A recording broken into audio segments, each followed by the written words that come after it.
Hey guys, MoiDawg here, and today we've got some news about a brand new tactical shooter that was essentially brought back to life out of nowhere. 6 Days in Fallujah, a first-person story-based game coming out for PC and consoles later this year. With close quarters combat, room clearing, and breaching, it looks like a game that will not only pull people in with the story, but it should offer enough realistic action to really shake up the tactical shooter genre as a whole, which, over the past few years, has gotten incredibly stale. If you hadn't heard about this, it's probably for good reason. 6 Days in Fallujah was, for all intents and purposes, completely cancelled by Konami over a decade ago after some intense public criticism of the game came out for it being a bit too graphic and in poor taste for those who lost their lives during the Second Battle of Fallujah.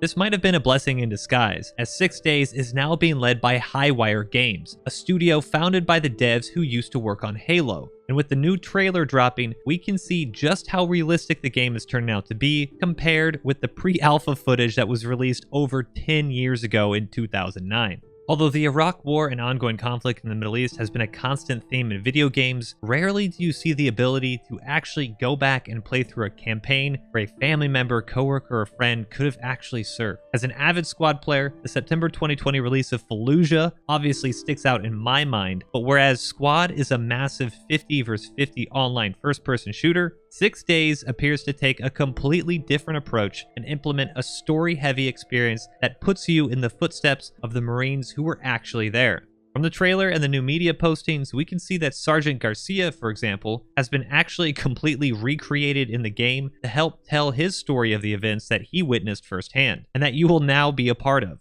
This is a really interesting way of storytelling, since most war video games that include real people are typically reserved for much more historical settings, like World War II. Because of this, you can kind of see why some controversy may have existed, since by the end of the Second Battle of Fallujah, over 100 coalition forces were killed, hundreds more were wounded, and that's not even mentioning the thousands of Iraqis who were killed, wounded, and captured. But as Sergeant Garcia in Highwire Games puts it, this game isn't to glorify anything, but to instead help tell the true story and appreciate the sacrifice of those who were there. Although dated, this is giving me old Call of Duty vibes. And if you're familiar with the original games, each mission started with a journal entry of the person you were about to play as. You heard the voice, you saw the photos, and you really felt the soldier's journey up until this point. And I would genuinely feel immersed in whatever I was about to jump in and do. In 6 Days in Fallujah, each mission will be narrated by a real person. So it's very likely that while you're leading a fire team behind Sergeant Garcia in the streets and houses of Fallujah, the real Sergeant Garcia is in your ear letting you know what happened. Personally, I'm all for this, and a story-based tactical shooter set in a modern setting, made with modern tech and graphics, is something that I think the tactical shooter genre needs. This could be extremely powerful in just a storytelling sense as well, but in a sea of arcade shooters and countless other battle royales, I think 6 Days in Fallujah could be the perfect game for new players interested in tactical shooters, since it will be not just on PCs, but consoles as well, something you rarely see and will probably never see in games like Arma and Squad. Tactical shooters in general have a unique way of making you value your own life, much more so than a KD ratio on Warzone ever could. And for those who would dive into 6 Days and want more, I really think we could see a resurgence of players reaching out for other games like this, both single player and multiplayer. The publisher Victura has stated that there will be more info on the game coming soon, but from the Steam page, we can see that single player and online co-op is confirmed. Although there are still a bunch of question marks around this game, I really like what I see, and as someone who's worked with military charities like Stack Up and Wounded Warrior Project, seeing the amount of support from service members in the trailer itself is enough to convince me that it's being done tastefully and with all the respect as possible.